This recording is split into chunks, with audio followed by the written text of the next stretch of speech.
బుద్ధి జ్ఞానం కూడా లేదా వైసీపీ వాళ్ళకి? బిఆర్ నాయుడు మీద నిందలు వేస్తే నవ్వుకుంటారు జనాలన్న బుద్ధి జ్ఞానం కూడా లేదా వైసీపీ వాళ్ళకి? నువ్వు మంచిదానినే, నేనే లంగోని.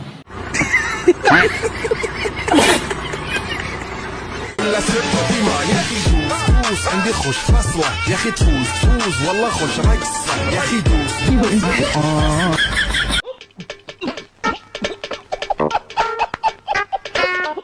हे प्रभु हरि राम कृष्ण राधम जगन मोहन रेड्डी क्या हुआ? क्या हुआ? నువ్వు వేసే యాశాలకి చేసే పళ్ళకైనా సంబంధం ఉందేంట్రా? అసలే సార్ మా అమ్మ కూడా అదే అంటది. జగన్మోహన్ రెడ్డి నామధేయస్య భారతీ నామధేయాయ. ఇప్పుడు అయన్నొద్దు, పాయింట్ కి రా. రాష్ట్ర ముఖ్యమంత్రి పదవి యోగ్యతా సిద్ధ్యర్థం. రే నీ ఫేస్ వాళ్ళ ఇంట్లో పని చేయడానికి కూడా పనికిరావు. నువ్వు ముఖ్యమంత్రి అవుతావా? దేశ పరిపాలనా సిద్ధ్యర్థం అదవుదమ్మా. అస్య రాష్ట్రస్య ప్రజాహితానాం సుపరిపాలనా సిద్ధ్యర్థం అస్మిన్ ప్రతిష్టా మహోత్సవాంగ.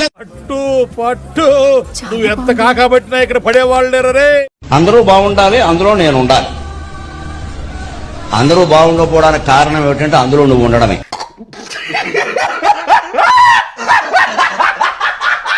ఉన్నన్నాళ్ళు శాంతి లేదు, పోయేనాడు ఏమి రాదు. ఒరే డోసు, ఈ కాలు తీసి పైన పెట్టబ్బా. ఈడి కాలిడి పెట్టుకోవడానికి కూడా బద్ధకమే. అటు చూడు. ఇంతకు ముందు 300 రూపాయలు, 320 రూపాయలు, 330 రూపాయలు ఉంటే 658 రూపాయలకు చంద్రబాబు నాయుడు గారు టెండర్ ఖరా. అటు చూడు బే. జగన్మోహన్ రెడ్డి గారు ఒకసారి భారతి రెడ్డి గారిని మీరు సాక్షి పేపర్ పెట్టేటప్పుడు ఎన్ని రూపాయలండి ఒకసారి అడగండి. ఇప్పుడు ఎంతో అడగండి ఒకసారి. మరి 2 రూపాయల నుంచి 6:30 ఎందుకు చేశారండి? ఎవరు జేబులు నింపుకోవడం చేశారు అంటే అది. ఇంకొకటి ఏం చెప్పారు, నిజంగా ఇది చూస్తే నాకు నిజంగా నవ్వొచ్చిందండి. 2015లో అంట అతనికి 300 రూపాయలకు 280 రూపాయలకు నెయ్యి ఇచ్చారంట. 2015లో పాల ప్యాకెట్ ధర 19 రూపాయలు ఉంటే 2026కి పాల ప్యాకెట్ ధర 40 రూపాయలబ్బా.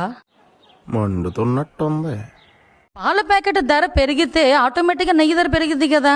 ఆఫ్ కోర్స్ నీకెలా తెలుస్తుందిలే, పాలే లేకుండా నెయ్యి తీసేటంత టెక్నాలజీ నీకు సాక్షి టీవీలోని లేకపోతే నీ తాడేపల్లి ఇంట్లోనే ఉంది కదా. వేసేసాడు, బాగా వేసేసాడు.